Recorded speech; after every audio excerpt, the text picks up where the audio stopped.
Howdy. Just Caroline. Okay, yep, I'll give a second for people to filter in. Just posted the link right now, so it's going to take, I imagine, just a moment.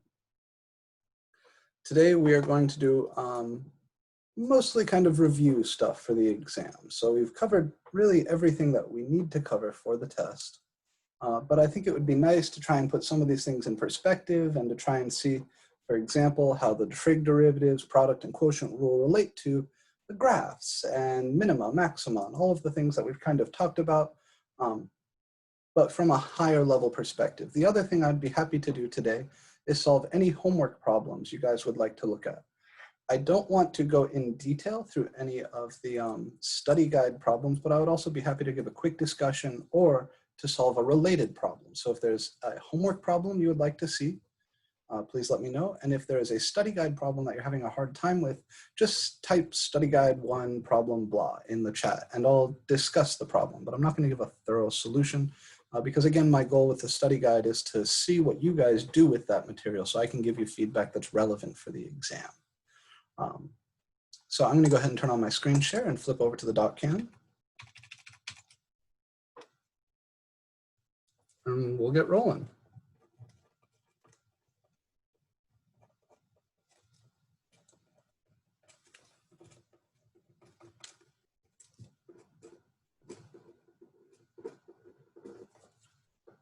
So this is, of course, Calc 1, Section 4, and today is the 28th of September.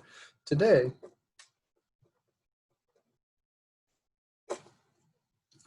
we're going to basically do exam review.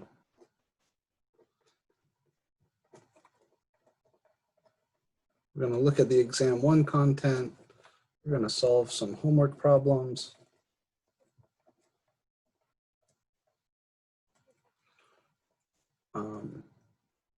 That's really the whole plan. Okay, I'm going to double check the syllabus, make sure there isn't anything here that I am leaving you guys high and dry on, but I don't believe that's the case. I believe we've covered all of the core content for the exam. So it's just a matter of making sure you can see everything in context and work with things as needed for purposes of the test. Indeed we have, yeah. So remember, we've really discussed quite a lot. It might feel like now everything is starting to come together and you can take derivatives like a pro really quick. But remember, there's also all this shit from the very beginning of the semester, particularly things like continuity, give people a hard time on the test. So I'd like to review some definitions and remind you guys the subtle and difficult things that we're working with. Oh, thank you very much, Hallie. That's very, very sweet. Yeah, we're super excited. All right. Yes, I appreciate that from everybody. Thanks, guys. So go ahead and pop open your study guide, pop open your homework, and let me know what problems you guys would like to discuss or what concepts you guys would like to discuss today. I do see also some questions there about scanning. It's what Elisa said is correct. If you have an iPhone, the Notes app on the iPhone will allow you to take a reasonable scan and save it as a PDF. So if you have an iPhone, that's probably the best way to go. Just make sure you save the file somewhere you can access it and then upload that file to Canvas. If you're like me, you're running Android or something else, the app Cam Scanner is very good, but I do not like images. I need them to be PDFs for a handful of reasons, mostly because I'll be using this drawing tablet, a walk-on drawing tablet, and the Canvas speed grader feature to annotate, to get in there and make comments and to show you where I'm taking off points and why. And for that reason, it's very nice to have everything in the same file format. PDFs are not just the industry standard, but really the global standard for a published document format, hence the acronym. So if you're going to publish something, it should always be a PDF, and this includes schoolwork. All right. So while you guys are looking through the homework to tell me what problems you want to discuss today, I'm going to break down the content, which will be on exam 1 by section, and tell you a little bit more about the format of the exam. So exam 1 details.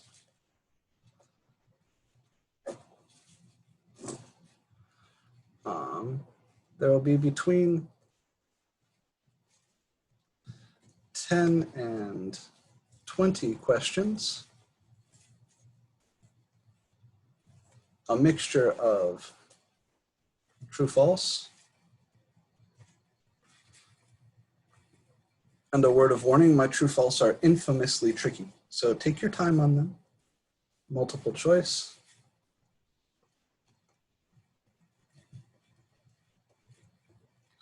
And free response.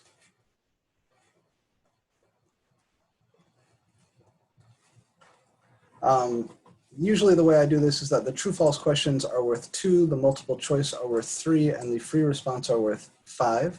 But I may have to scale that in order to get to the total of 100 points, depending on how many questions we end up with. So it might be like true false are worth 4, and multiple choice are worth 6, and free response are worth 10. But always the true false are worth the least per problem, the multiple choice are worth a middle amount per problem, and then the free response are worth the most per problem. So the weights are like that. The topics, so it'll be in Canvas.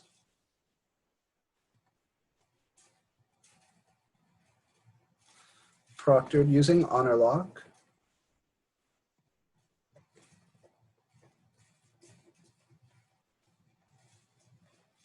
And if you haven't used HonorLock before, it is an extension for the Google Chrome browser.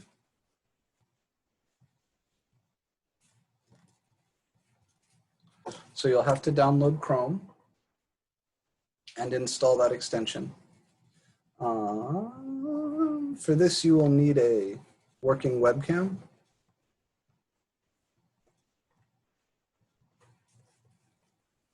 You will need your school ID or driver's license.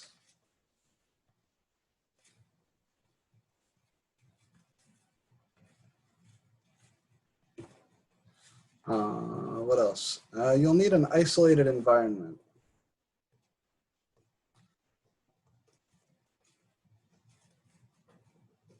Like a bedroom or a study room in the library or something like that. If you have any sort of testing accommodations, you need to let me know. Even if we've already established a contract, a testing contract, I need you to reach out to me and let me know whether you want to take the test using HonorLock and Canvas, or having the DRC proctor with Zoom, or having the DRC proctor in person. And I also need the details of your accommodations. So some people have like the right to get up and take a quick break. Some people have just extended time. Other little details like that I really do need to know in order to set things up in a way that is appropriate and fair for everybody. What else do we need to know? Oh yeah, are calculators allowed? Good question. The only calculator that is kosher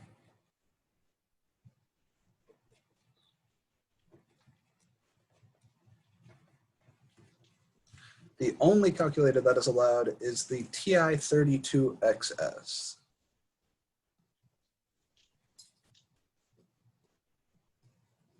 Now you won't need a calculator. The way I write the tests, there's not going to be any wild arithmetic. There's not going to be anything that you would need a calculator for.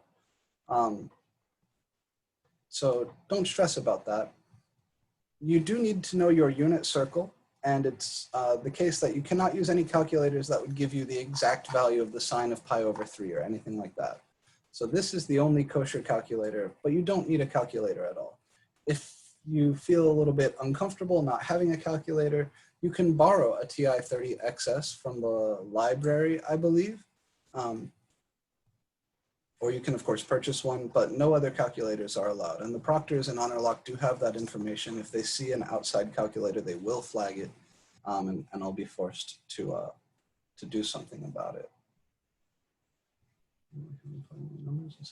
So the true-false questions and multiple choice questions are fairly self-explanatory. There will be one correct answer to the statement, and you select the correct answer. The free response questions are what Canvas calls essay-style questions. So there will be a box in which you can type your answer.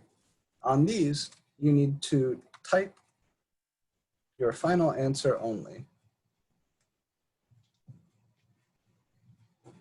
But and there will be a post explaining exactly the details. You need to write all of your work. You need to show all of your work on paper, right? So as you take the test, you're going to have a pencil and paper. Of course, you're doing mathematics. For each free response question, you need to write out your full solution process, showing all of your work. Then when you finish writing out your solution, you'll go back to the test and you'll just type your final answer. Then when you finish the test, immediately after you finish the test, you must upload scans of your written work. It'll be a Only for separate the free form assignment. though, That right? way Like you're the not like free whipping out form. your phone while you're taking the test or anything like that. It'll be a separate assignment and you'll upload them after finishing the test. And on the free response questions, if you type a correct answer but you don't show any work, I can't give you any credit.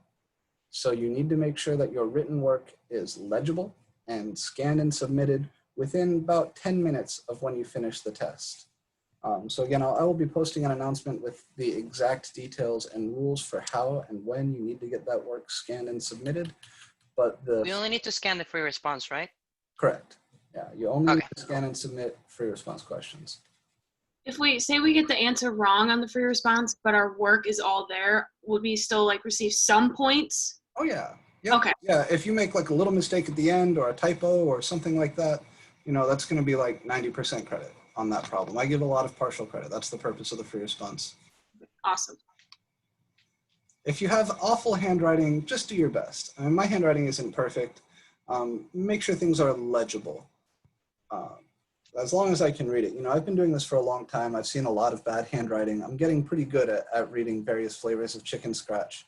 But from time to time, I do bump into something that I just straight up can't read.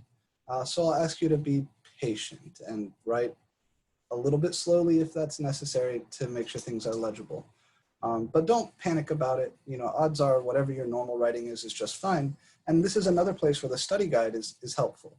So finish the study guide as fast as you can, scan and submit that. That way I can give you some feedback on your written work. And if it is so bad that I just straight up can't read it, I'll let you know that from the study guide.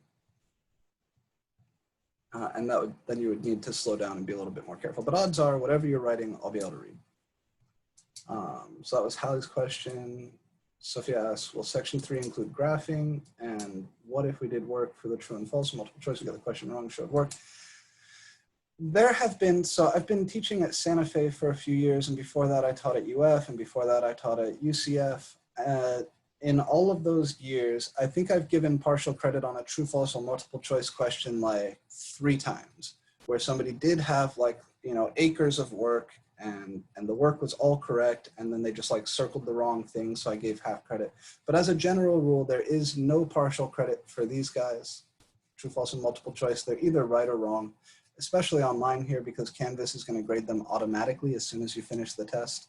So, you know, if you want to show work for these, that's fine. If you want to, you know, I imagine you're going to need to do some work on paper for most of them. And if you choose to submit that work, that's fine. But don't expect any partial credit on the true, false, or multiple choice, only on the free response. And For the review, if we got, like, we're writing everything out and we got a question wrong, should we circle like which part we got wrong? Like for question 1, A through E, upload like our actual work so you see where we went wrong. yeah, that would be nice. That is what I'll be looking for as I go in to annotate those. And if you found your error already, you know what's going on, you can go in and indicate that. No harm in that. Let me finish. There was another couple questions in the chat there. There certainly will be graphing. Yes, I would expect to have to draw some graphs. You do not need to show work for the true, false, or multiple choice questions. I don't require that you do that. You only need to show work for the free response. Caroline, you do need to submit written work for the exam.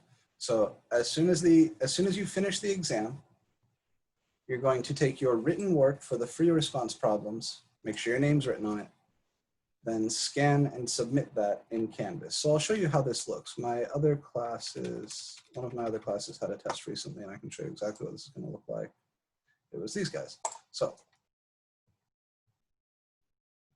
what you're going to see in Canvas are these 2 things. Exam 1, take the test here. Exam 1, written work, submit your scans for free response questions here. You'll click on this, and that will take you to the test. All right, it'll look different for you because I'm in here as the teacher. As soon as you finish the test, you're gonna come back over here and upload the scans of your written work for the free response problems to the separate assignment here. You need to submit the written work for your free response problems. Any free response that has an answer but no written work is an automatic 0. So you must show work on the free response problems, and you must submit those scans immediately after finishing the test. The purpose of having you submit the work for the study guide also is twofold: to give you practice, like scanning and submitting something, because sometimes those apps take a little bit to figure out, and also so that I can look at your written work and get a feel for your style, grade that work or mark up that work as though I'm grading it for a test, and show you what my grading style is like. So you want to do the study guide as quickly as possible and submit it as soon as you can. That way you get a feel for my style, I get a feel for your style, and I can give you some relevant feedback for the test. And also that way when the test comes, you'll be able to scan and submit it quickly rather than running into those like, oh, I can't figure out cam scanner hiccups. All right. Is all of that clear? Are there any other questions about the structure of the exam? Can you just give me like the sections, like section 1.12? Oh yeah, that's next, believe me. So the last thing I'm going to add here under these little structural things is there will be an announcement.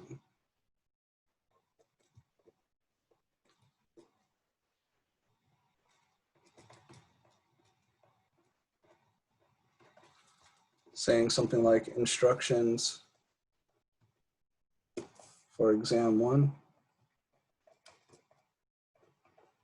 Read and follow this.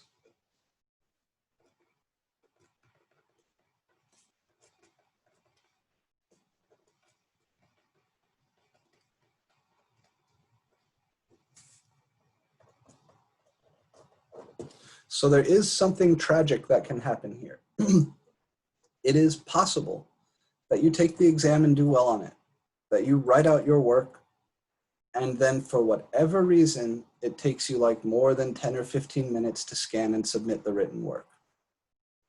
Because of the nature of virtual classes, even though I love you guys and want to trust you, I cannot trust that if that work takes a long time to get to me. Because grading the written work is the most important part of the test, I need to know that the work you submit is the work you actually did while you were taking the test. So it's super important that you submit that stuff fast. That way I can trust that it's actually the work you did. So it's really, really important that you follow the instructions in that announcement exactly.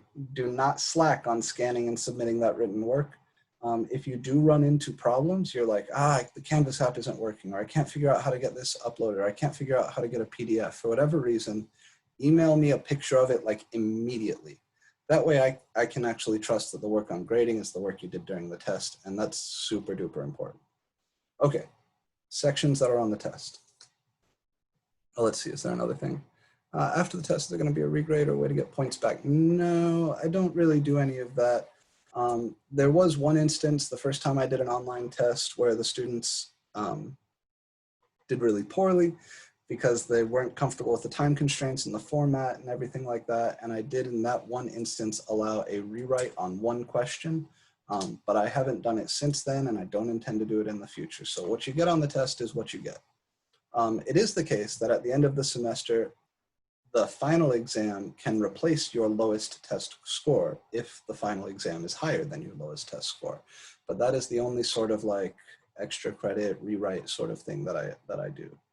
So the exam score is what it is. So you want to take preparing for the exam very seriously. Between 10 and 20 questions. I haven't written it yet, but probably 15-ish questions.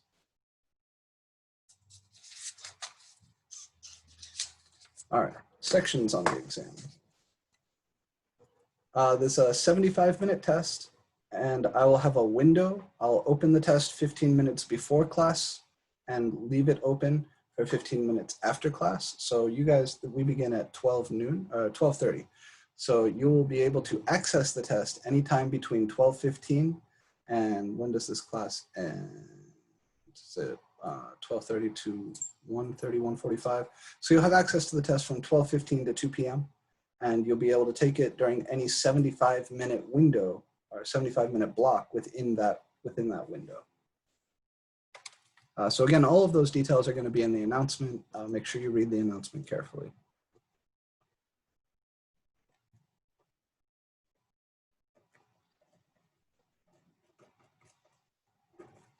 So the sections that are going to be covered on exam 1 are all the sections that we've talked about. So that's 2.1, 2.2, 2.3 through 2.6. So the 2.1 through 2.8. 2.1, 2.2, let me come back here. 2.3, 2.4, 2.5, 2.6, 2.7, 2.8. Actually, 2.4 we did not cover. Yeah, don't stress 2.4. That's the epsilon delta definition of a limit. We don't cover that. But then also 3.1, 3.2, and 3.3.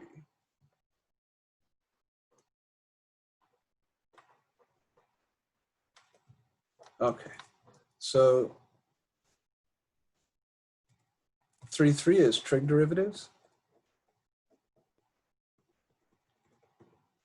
This is the most recent section.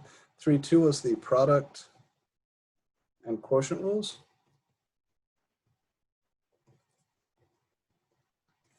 And 3.1 was the power rule and derivatives of exponential functions.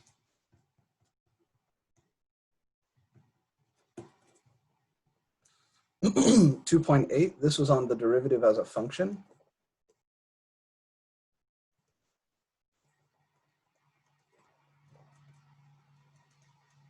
Where we did things like sketching f prime from the graph of f.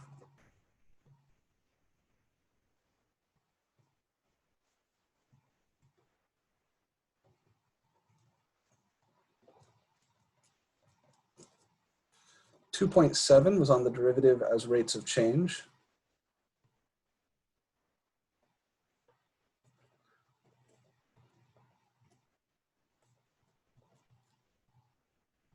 This is where we had the limit definition of the derivative.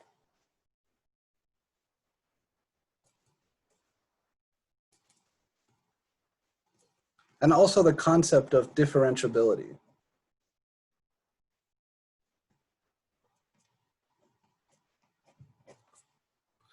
(2.6) was on limits at infinity.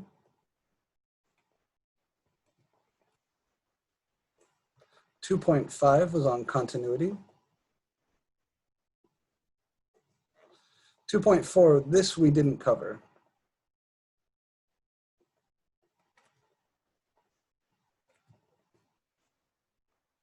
So don't worry about this.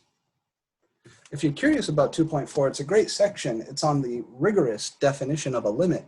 And if you take the honors version of this class, then we do cover that there, but we don't cover it in this class because it's frankly fucking hard. 2.3, let me remember. I think that was calculating limits using the limit laws.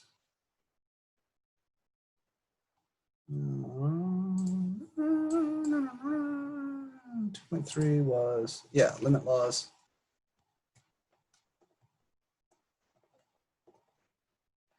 2.2 was the concept of a limit.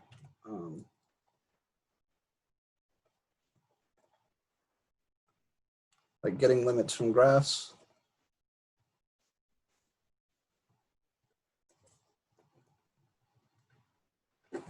And 2.1 was on the idea of secants and tangents.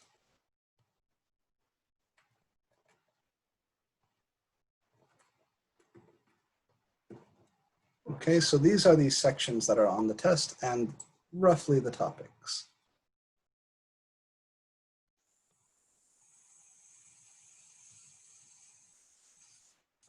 If I was going to come in here and like highlight or star some things that people often have a hard time with,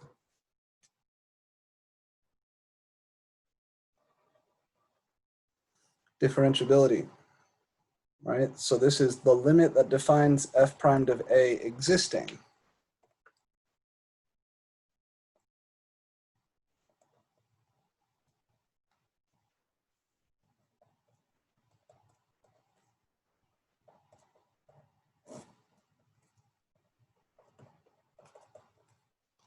That's what it means to say that a function is differentiable. Continuity, similarly challenging because it's based around whether or not certain limits exist or match up with things.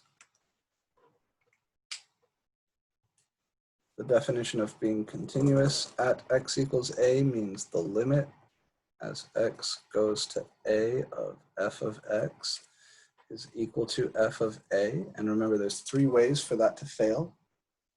F of a may not exist, this limit may not exist, or this limit may exist and f of a may exist, but maybe they're not equal. Those are the two kind of really tricky things that people have a hard time remembering because they're kind of built around these definitions. And so you must remember the definition in order to have a shot at those. And if you recall, I warned that there will be a question about each of them on the test. So you're warned. Any questions about this particular thing? Michaela, timestamping the photos is again, unfortunately, I love you guys. I wish I could trust, but I've had students Photoshop shit. I've had all sorts of like surprising ways that people have tried to cheat and lie. And I'll tell you right now, I'm fairly savvy, right? I know GIMP and Photoshop pretty well. I can pull metadata out of photos. Don't try to cheat me like that. But because I have had people try to cheat me like that, I can't really even take timestamps on photos as 100% authoritative, like this was done at the right moment. So I would really prefer that things just get in quickly. Now, if you're, like I said, if you're having trouble getting the PDF, getting it uploaded to Canvas, then just take a quick photo with your cell phone, send it to me through email, the fastest, simplest way you know how. I don't care if it's a Gmail or anything like that, just so I can match it up with the scan that you do eventually submit and verify that everything is as it should be.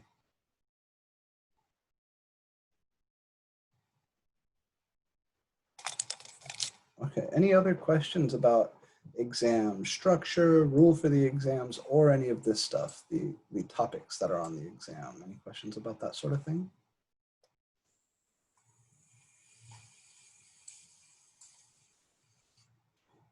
I would be happy to, yeah. All right, so if we're to that place then where our only remaining questions are like, can we look at some problems like this?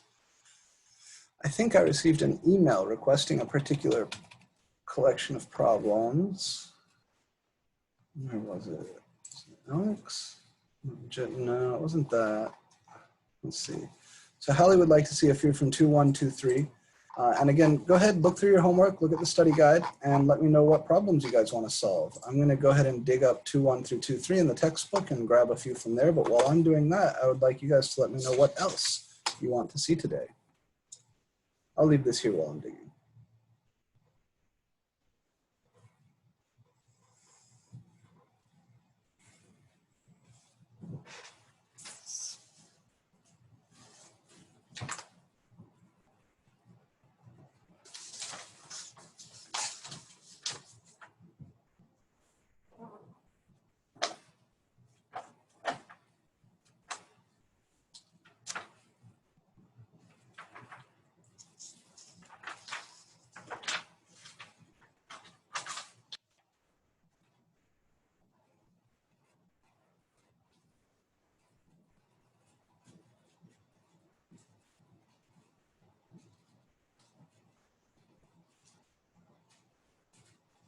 Okay, so here's a good one from 2.2.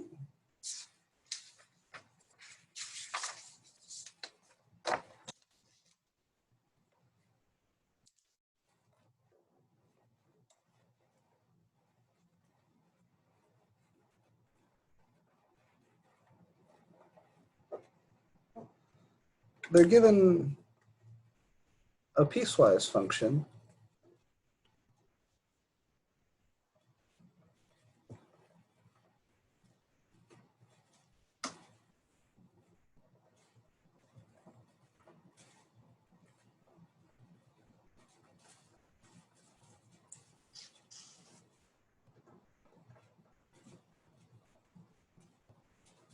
and we're asked to find any values of a for which the limit as x approaches a of f of x does not exist. And I'm going to go a little bit further. I'm also going to ask you to find any discontinuities.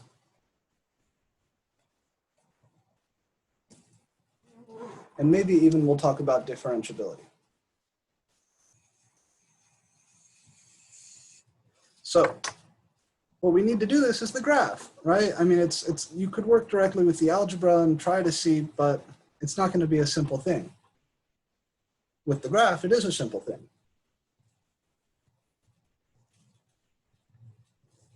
So a good solution, if this were a test problem, would involve drawing the graph.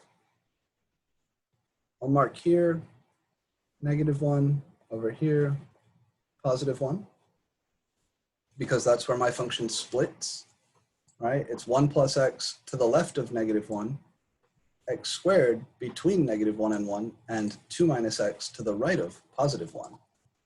So what does the graph of 1 plus x look like? Oh, it's a line with slope 1 and y-intercept 1. So over here, 1 plus x, let's see, that y equals 1 plus x kind of looks like this, right? At -1, it's actually 0. But that's going to be open here because this is if x is strictly less than 1. And then you'll have slope 1. So there's the first piece of my piecewise function. Then between -1 and 1, it looks like x squared. So I'll mark this as +1 on the y-axis. And this will be filled in on both sides. And we have this parabola shape. Y equals x squared here. And then 2 minus x is a line with slope -1 and y-intercept +2. At +1, the value here is 1. So he's going to connect up nicely with this and then go down with slope -1 like this. Okay, so this is the graph y equals f of x, where f of x is this piecewise function. This is the 1 plus x piece. This is the x squared piece, and this is the 2 minus x piece. So can anybody tell me what values of a for which the limit x approaches a of f of x does not exist? -1. Yeah. So the limit as x approaches -1 from the left of f of x is what?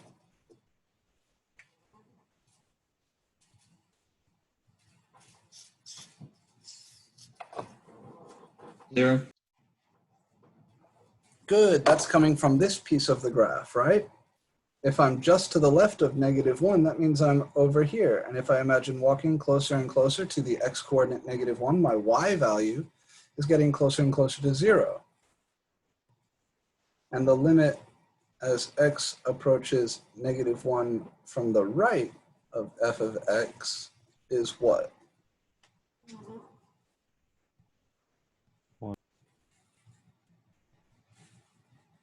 I think I heard it just very quietly. Was that Harris? What is it? Yeah, it was 1.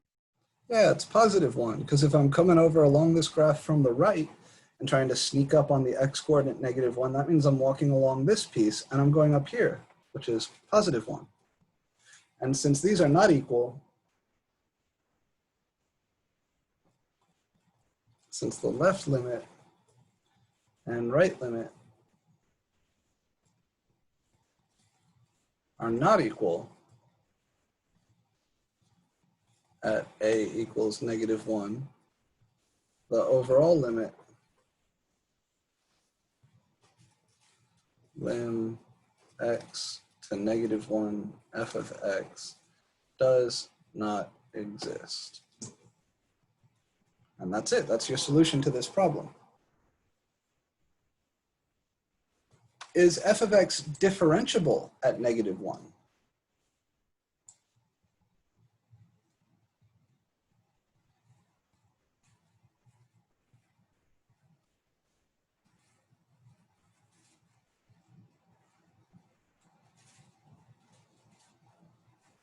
Anybody? No. No, right? I can't possibly talk about the slope of the tangent line at -1 for a number of reasons, but mostly because the function isn't continuous there. Remember, in order to be differentiable, you have to be continuous. Being continuous is not sufficient. It's possible to be continuous and not be differentiable, but if you're not continuous, you're automatically not differentiable.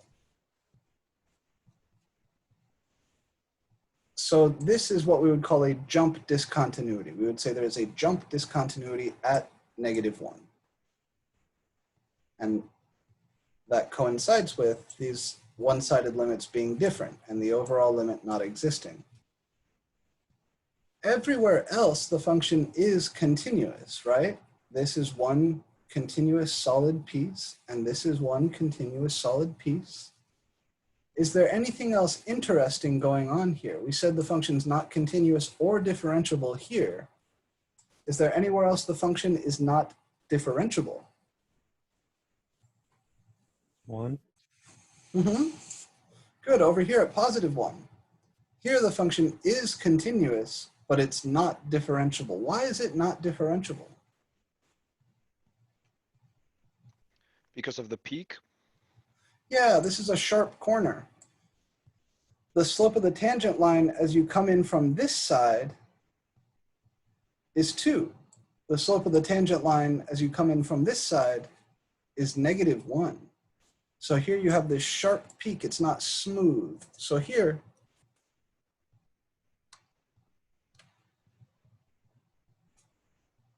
I would say we're neither differentiable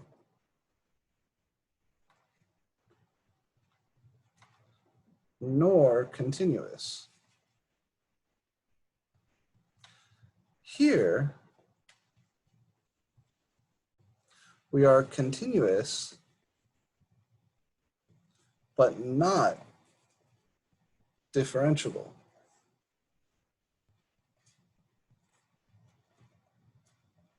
And a favorite true or false question is, if you are continuous at A, you're automatically differentiable at A. This is a counterexample, right? That would be false, because right here, we're continuous, but we're not differentiable. Okay, good. I don't think there's a whole lot more to say about this problem, so let's move on. We want to play with some other stuff from this section, maybe one more problem, and then I will give, I'll move to the next fellow.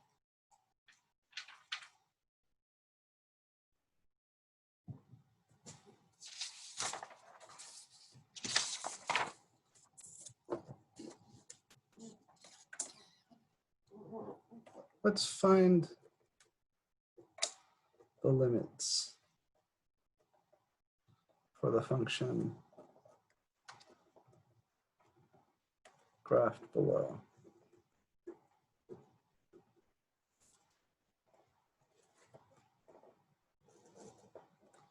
So I'll graph a function.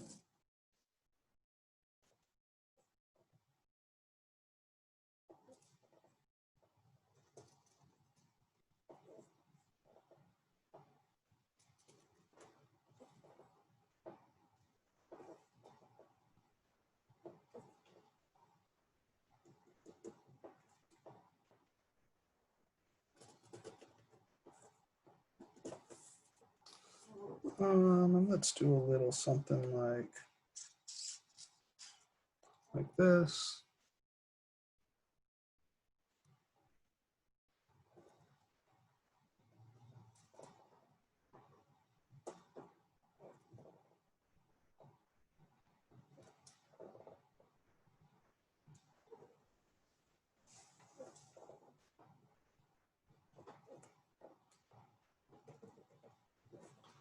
And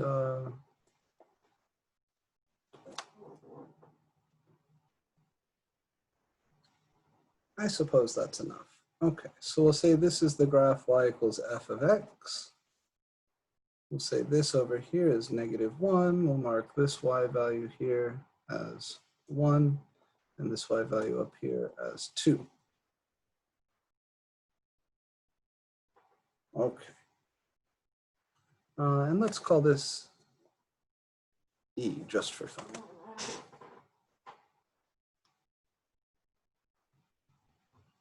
In part A, we find the limit as x goes to E of f of x. In part B, let's find the limit as x goes to -1 from the right of f of x. In part C, let's find the limit as x goes to 0 of f of x. And in part D, let's state f of E and f of -1. Well, I think that's enough to play with.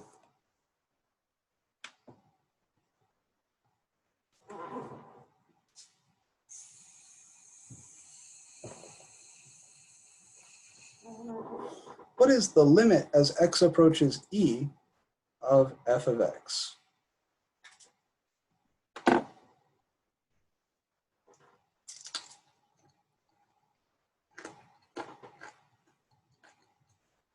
One. Good. Because I don't care about this point up here. I care about what happens nearby in terms of x values. And if I'm a little dude walking along this graph from either direction, as my x value gets closer and closer to E, my y value is getting closer and closer to the y value of this hole, which is 1. So the function, the limit doesn't care what happens at that point. It cares about what happens nearby. It cares about the pattern as you sneak up on that point. And the pattern is that my y values are getting closer and closer to the y value of this hole. So when they ask us for the limit and it doesn't tell us from either the left or the right, we have to find both and then find that point. Like we have to see it from both sides. Yes. Okay. Yeah, remember the overall limit only exists if the left and right limits are equal. So you need to check both sides, that's correct. Maybe we should throw in one more. How about the overall limit at -1? All right, but before we go to that, let's look at part B. What is the limit as we approach -1 from the right? 2. Good. If I'm walking along this graph, letting my x coordinate get closer and closer to -1, then my y coordinate is getting closer and closer to the y coordinate of this hole, which is 2. The limit as we approach -1 from the left, what would that be? 1. Good. Okay, what about as I sneak up on 0 from both sides? Negative infinity. Good. If this guy goes down and this guy goes down, then from both sides, we're going to -infinity. What if this guy was going up and this guy was still going down? D&E. Good, good, Not good. That would exist. not exist. Okay. What is f of E? 2. Very good. 2. That's the y value of the dot here. Sorry if I've drawn this badly, but yeah, I intended that to be at this height. So f of E is not the same as the limit as x approaches E of f of x. So we would say that f is discontinuous at E, right? Because that definition is failed. The limit is 1. The value of the function there is 2. What about f of -1? 0. Excellent. That's not coming from either of these. That's coming from here, right? Because both of these are open. The actual function value comes from the filled in space, the actual point on the graph, which is this. Neither of these are points on the graph. They're open. This is the point on the graph. And then finally, what is the limit as x approaches -1 of f of x?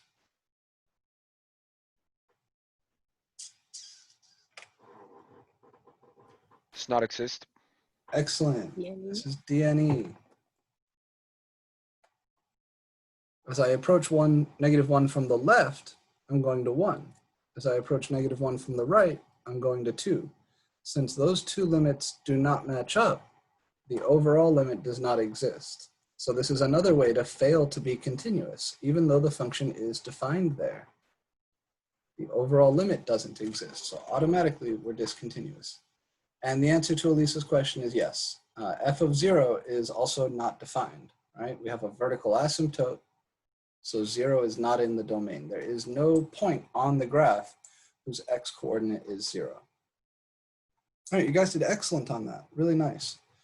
So then let's move, the next question that was requested in chat there is the first problem from the review, and then number 4 and number 12 from the review. So I don't want to solve those exactly. I don't want to just give those to you, but I'd be happy to talk about them with you, and we can look at a related problem for each.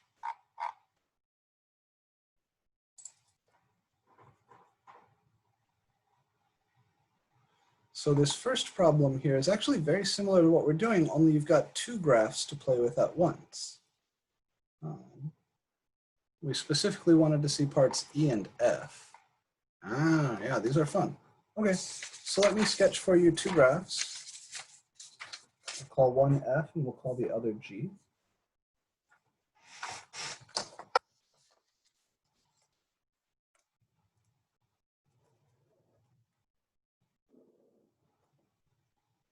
Maybe let me use the example that we had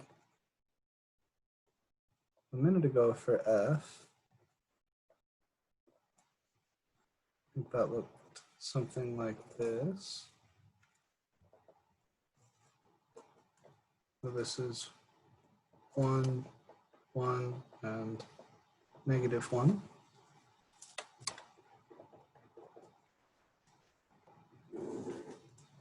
And for G, let's do something like, I suppose it doesn't really matter. Let's do something like this.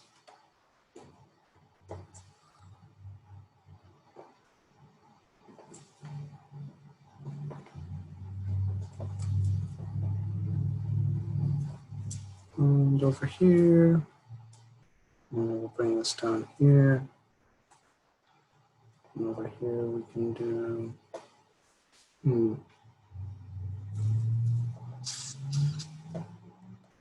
how's about we just leave this? No, we should do something interesting. So let's put it here. Are we gonna go over the study guide on Wednesday? I won't be, no. So you guys are intended to work the study guide problems on your own. And as soon as you've finished them or solved as much as you can, scan and submit that work, and I'll be giving you individual feedback. So Okay. I'll be going in and marking them up, and if there are problems that are not completely solved in your work, I will finish them in my annotation. Okay, thank you. All right. So here are the functions that we'll play with to do our thing kind of similar to the first problem there. Specifically, you wanted to see parts E and F. So let's do something like that. But we'll do something to warm up here also. So how about the limit as x approaches 1 of F plus G. And then we'll also do maybe the limit as x approaches, how's about 1 of x squared over f of x. And then for C, let's do f of -1 plus the limit as x goes to -1 from the left of g of x. Okay. So these are very similar to the study guide problem. How do we do that first guy? You would plug in the number where x goes to 1 for f of x on that graph, and then the same, but with the number from g of x, and then add them together. Yeah, exactly. The limit law tells us that we can take the limit of each function separately.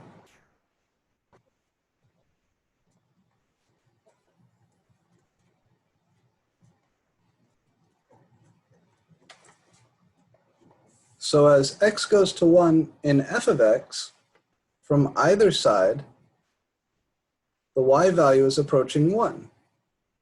So the limit as x goes to 1 of f is 1. What about g? Would it be at 1 also? Mm-hmm. Good, because again, we don't care what the actual function value is there. We care what the pattern is. We care about what happens nearby. So this guy is also 1. So this is 2. So to look back on my notes for E and F, would that be just looking at the limit laws in that section? Yep. Okay. Yeah, and here this piece is kind of similar to part E. And according to my limit laws, I can take the limit of the top and the limit of the bottom separately. So that's the limit as x goes to 1 of x squared divided by the limit as x goes to 1 of f of x. Now I don't have the graph of y equals x squared handy, but I do know what happens in x squared as x goes to 1. Remember, we had this theorem that said for power functions, you can just plug in to take the limit, and x squared certainly is a power function. So what is the top? 1 squared. Yeah, good. And the denominator here? 1 as well. So this is 1 squared over 1, which is 1 over 1, so that's 1. I have an idea. Let's modify part C here a little bit. Let me change this f of -1 to g of +1, just for fun.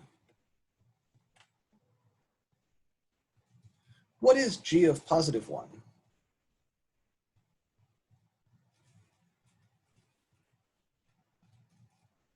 One. So here's our graph of g. 0.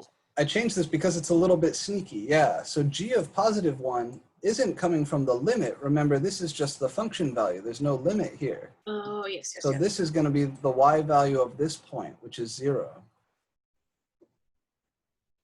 And then the limit as x approaches 1, -1, sorry, from the left of g of Any. x. So here it's a one-sided limit, right? There's -1 from the left. So this one does exist. The overall limit at -1 for g doesn't exist, but what is the limit as x approaches 1 from the left? Would that be 1? It is, Like yeah. if we assume it's 1? So we're looking at this piece. So if I was on this graph, letting myself walk closer and closer to having x coordinate -1 from the left, and that's this little minus here, that would be +1. So this is 0 plus 1, which is 1, because this piece is 1. Without the one-sided limit here, this would be dne. And then 0 plus dne, that would still not exist, right?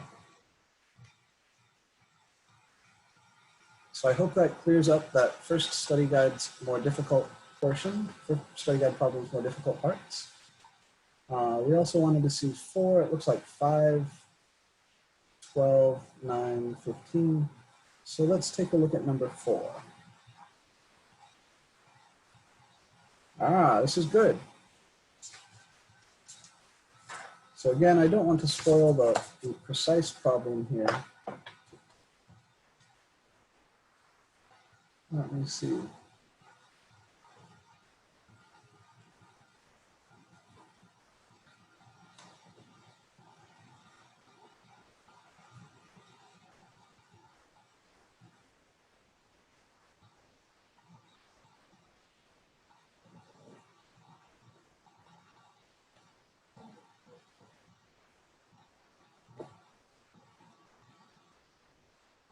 All right.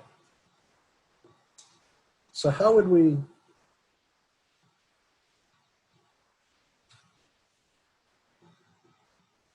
remove the discontinuity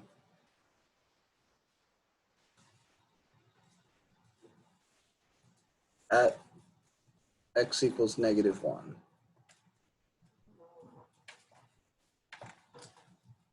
Like so much of this, we really need a graph. And you can get a graph here. You don't need any software to do it. You just need to use some algebra and kind of trust your instincts.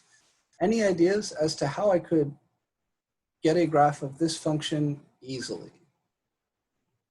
Factor the polynomial. Let's factor the top. X squared minus x minus 2, how does that factor? Well, I need two numbers that multiply to -2 and sum to -1. That's x minus 2 and x plus 1 all over x plus 1. And remember that fractions are grouping symbols. So the denominator I have to think of like this, which means I can cancel these as long as x is not equal to -1. This thing is equal to x minus 2. In other words, the graph of f of x looks like the line y equals x minus 2 everywhere except at -1. So I'll mark this as -1, this as +1, 1, 2, 1, 2. So what does this function look like? Well, it's got slope 1 and y-intercept -2. So he looks like this. Except for right here at -1 where he's got a hole.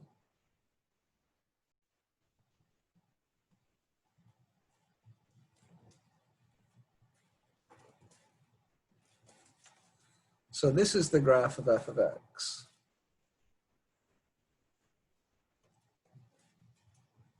And the question is, how could I define f of -1 so that this function no longer is discontinuous here? Right? This guy is undefined at -1 because of the x plus 1 downstairs. So how would you redefine f of -1 in order to make this continuous? You'd want to fill in this hole, right? Well, what's the y value of that hole? -3, -2.5. -3, yeah. Yeah. Because this line has slope 1. When you go over 1, you'll go down 1. So f of x would be made continuous by defining f of -1 to be -3, i.e. the function, I'll call it g of x equals my guy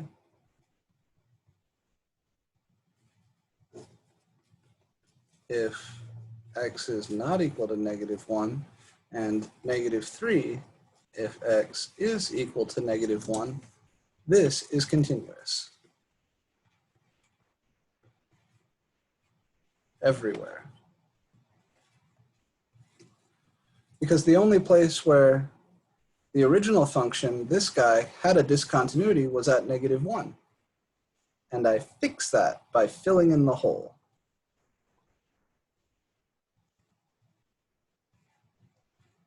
Does that make sense?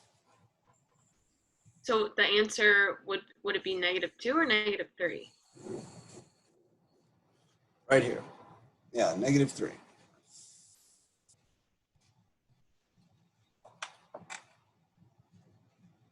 So how would we remove the discontinuity at -1? We would define f of -1 to be -3 to fill in this hole. I have a question.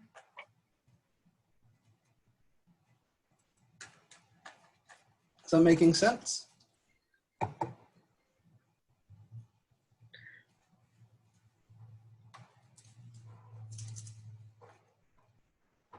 So because we found it at -2, we would go over to -1 and define it.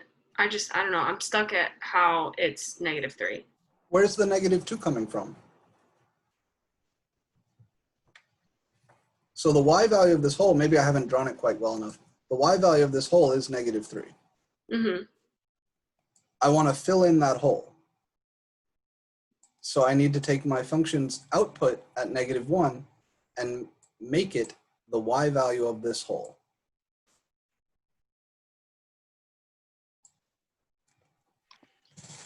If I were to graph this function g of x, Okay, after that question, like I have a question for a different problem. So, okay. Do me a favor, Alex, go ahead and type it in the chat there, and then I'm going to go through these in the order they were asked. oh, okay, cool. All right. So right here is the graph of f, right? It has that hole. The graph of g fills in this hole.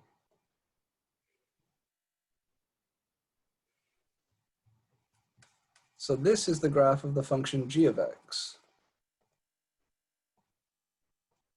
And notice that he is continuous. So the difference between the original function, which had a removable discontinuity at x equals -1, and this guy is just that I've defined this function so that that hole is filled in, so that the value of the function at -1 matches up with the limit. The limit comes from the y value of that hole. So in order to make the value of the function match the limit, which remember is the definition of continuity, I need to define the function's value at -1 to be the y value of the whole, which is -3. Okay. Feel a little bit better? Yeah. What section was this? Oh, that's a good question. 2.6 or 2.5? 2.5. 2.5. Okay, thank you. Okay, so if we're going in order here, I think the next one we had 4, 12.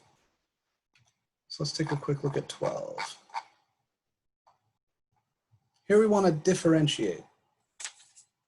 And this is looking like a product to me. So I would use the product rule. I'll write something similar down.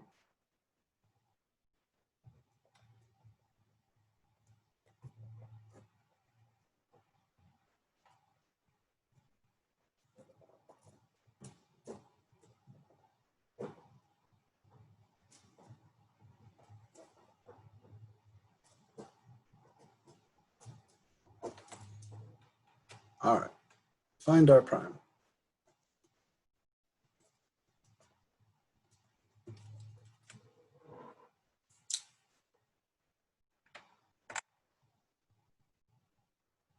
So I've got t squared minus e to the t times 7 plus 1 over the square root of t. That's this whole chunk times this whole chunk, which means I'm going to need the product rule. Maybe I'll call this piece f, and I'll call this piece g. And remember, recall that f times g, all primed, is f primed times g plus f times g primed. That's the product rule. The low D high, high D low. That's similar, that's the quotient rule. This one is the product rule. It's a little bit different, but the same sort of idea. We learn them in the same section, and both are formulas that are used to differentiate combinations of functions. So the product rule is what we need here. But it's wise to remind ourselves the quotient rule also, even though we don't need it here, that's f over g all primed is low d high, so g times f primed minus high d low, f times g primed all over g squared. This is the quotient rule.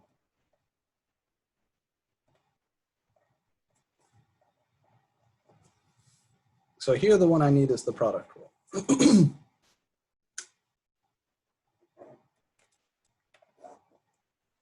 But certainly there are problems where we need the quotient rule. Now, before I'm able to differentiate R, I need to know how to differentiate all these little pieces. In particular, this 1 over the square root of t, I could use the quotient rule on him within my product rule, But there's a much easier way to do that. Remember that 1 over the square root of t is the same as t to the negative 1/2. And if you can kind of simplify things algebraically before you get into your differentiation, life will be much better. So this piece right here within R can be written as a simple power function. So I don't actually need the quotient rule to differentiate this piece because I can rewrite it as a simple power. So then R primed is going to be, I'll differentiate the first piece and leave the second piece alone. So that's, I'll write it out schematically first. T squared minus e to the t primed times 7 plus t to the negative 1/2 left alone, plus t squared minus e to the t left alone times 7 plus t to the negative 1/2 primed. So this is the kind of schematic or plan for how to use the product rule to differentiate this function. All right, so kind of compare this to this. F prime times G plus F times G primed. And now I just have to calculate each of these derivatives and then I'm done. So if I want to differentiate t squared minus e to the t, I can just differentiate each piece and then subtract them. What's the derivative of t squared?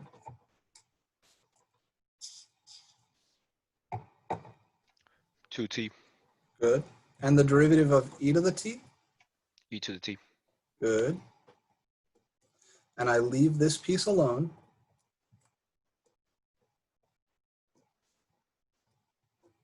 Now here I'm leaving the t squared minus e to the t alone. What's the derivative of 7? 0. And the derivative of t to the negative 1/2? Negative 1/2 t to the 1/2. Almost. The No. negative. Negative 1/2 t. Let's just write it down. So you can write it down and then worry about the arithmetic later. It'll be negative 1/2 minus 1, right? Whatever that is.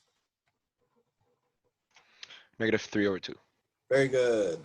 All right, so all together here I get 2t minus e to the t times 7 plus t to the negative 1/2 plus t squared minus e to the t times negative 1, yeah, the negative kind of got hard to see there. Negative 1/2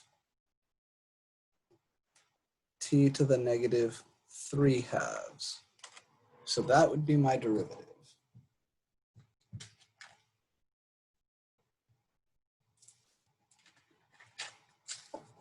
On an exam, it would certainly be possible to get lost in the weeds here and try, you apply the quotient rule to this and you're doing that within the product rule. You could burn a lot more time on this if you don't choose to attack it in the wise way. And the wise way here is certainly to rewrite this as a power function rather than treating it as the quotient. So whenever possible, the take-home lesson here is use the simplest rule that applies. And then always do algebra before calculus. If there's any way to simplify things algebraically before diving in with your calculus rules, do the algebra first. It'll make your calculus life considerably easier. I think there's another problem in your study guide that emphasizes that point. Maybe not, maybe it was in the homework. Yeah, okay. That's okay. All right, so we'll stick to what you guys have asked for. That was study guide number 12, right? So we want to do homework 2, number 24 next, because that was the next thing that was requested. You wouldn't want us to simplify that problem out? I would be fine with you leaving it just as it was there, yeah. In the homework, if we put in that answer, would it mark it right? It would.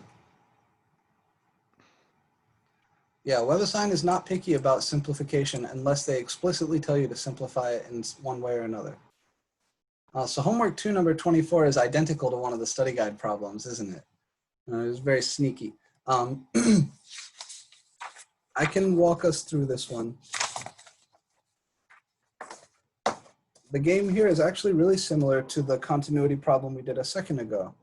So that's x squared minus 4 over x minus 2. Let me write these down and then I'll go back to the doc cam.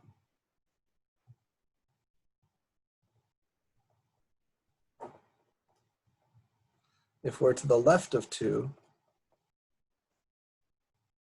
ax squared minus bx plus 3. If we're between 2 and 3, and then 4x minus a plus b if we're to the right of 3.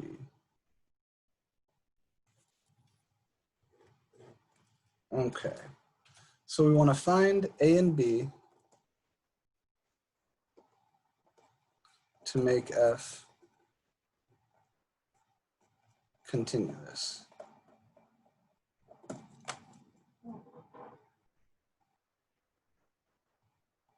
It says continuous everywhere, right? Oh, because it's strictly less than. Okay. So first, x squared minus 4 over x minus 2 is x plus 2 times x minus 2 over x minus 2. And you can cancel those factors and see that it's really just x plus 2 so long as x is not equal to 2, because that's where the denominator was 0. So if I want f to be continuous, I need to make sure that he's continuous at all the places where these pieces are joined together.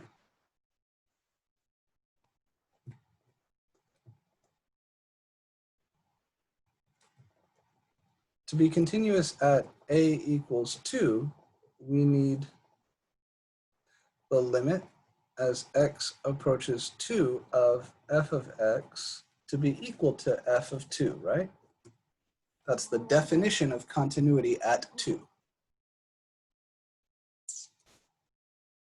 The limit as x approaches 2 is going to be determined both by this piece, which we just said is this, and by this piece.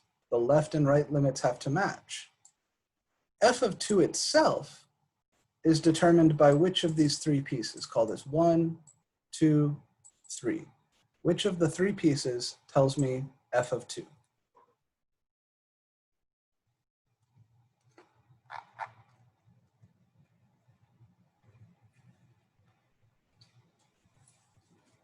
Good. F only plays like this, strictly to the left of 2. At 2 itself, f plays like this. So f of 2 is a times 2 squared minus b times 2 plus 3. We need this equal to the limit as x approaches 2 of f of x. As x approaches 2 from the right,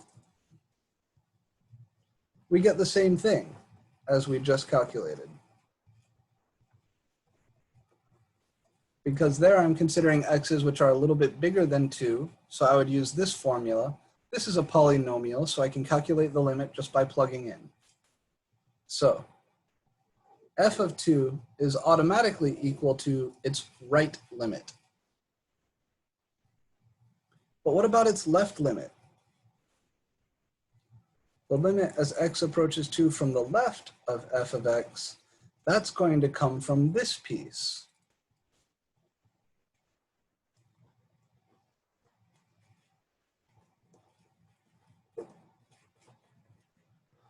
And we've already done the algebra to show that that's the same as the limit as x approaches 2 from the left of x plus 2, which is 4. So for continuity at a equals 2, we need the left and right limits to match, and those to match the value of the function. The right limit automatically matches the value of the function. The left limit is 4. So we need 4 to be equal to this, which is 4a minus 2b plus 3. Now that's an equation with two variables, a and b. One equation, two variables, can't solve that on its own. I need another equation.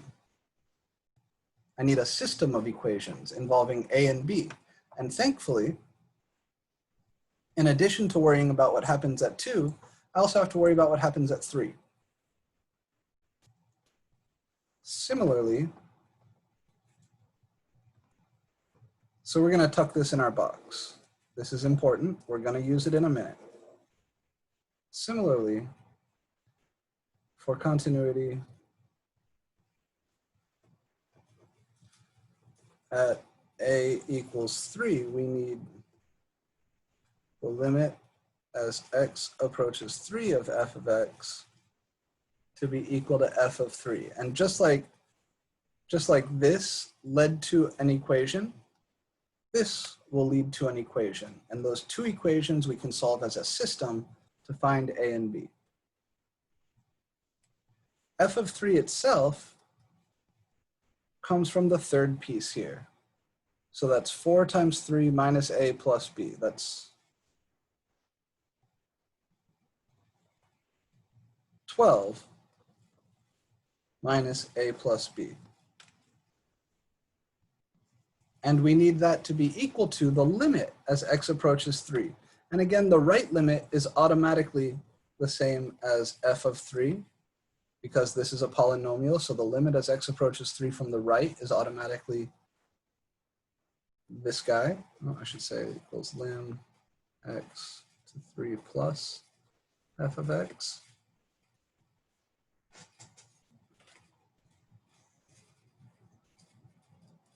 Finally, the limit as x approaches 3 from the left of f of x is going to come from piece 2. It's going to come from this piece because I'm considering x's which are a little bit smaller than 3. So this will be the limit. I'm going to push this up and zoom in a little bit so you guys can actually see what I'm doing here.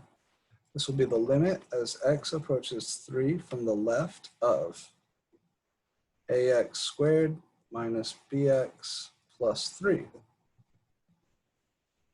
which is 9a, plugging in 3 for x, that's all, minus 3b plus 3. So from continuity at 3,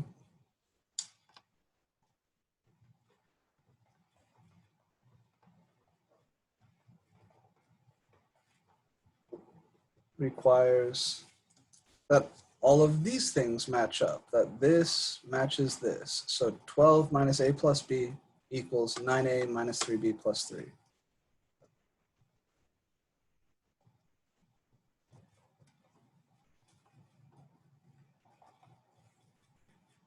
And that equation I can rewrite in a slightly less horrendous form, but I'm going to tuck it away for now because now we have all the things we need to solve. I need this equation to be true, and I need this equation to be true. This comes from forcing the function to be continuous at 2. This comes from forcing the function to be continuous at 3. Thankfully, they're both linear equations in terms of a and b. So I will put them into the standard form and then solve the system. Here, I can subtract 3 from both sides, and I get 1 equals 4a minus 2b. Here, let's put everything on one side. I can add a to both sides and subtract b from both sides and subtract 3 from both sides. So let's do the 3 first. I subtract 3 from both sides. 12 minus 3 is 9. I add a to both sides. 9a plus a is 10a. And I subtract b from both sides. 3b minus b is minus 4b. So my special equations are these two start expressions. Now we solve the system. I've got 4a minus 2b equals 1, and 10a minus 4b equals 9. The solutions to this system are the values of a and b that we need to make that function continuous both at 2 and at 3. Easiest way to solve this system, what do you want to do?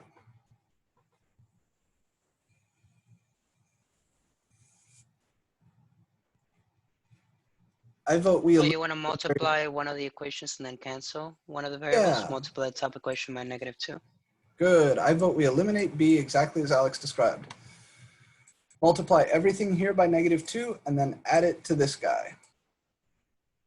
So this is equivalent to, you may remember row operations from your pre-calculus class. That's what we're doing here. We're doing a row operation. I'll multiply this by -2. That's -8a. Multiply this by -2. That's positive 4b. Multiply this by -2. That's -2. And then this guy I leave alone.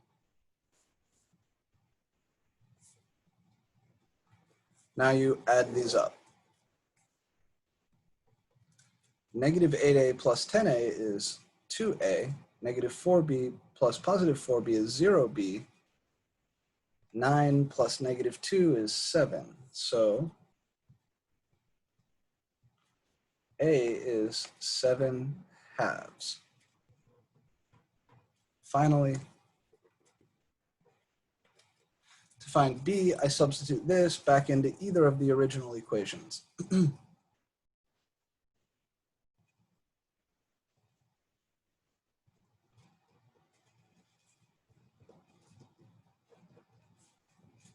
So I'll do that here because these numbers are a little smaller.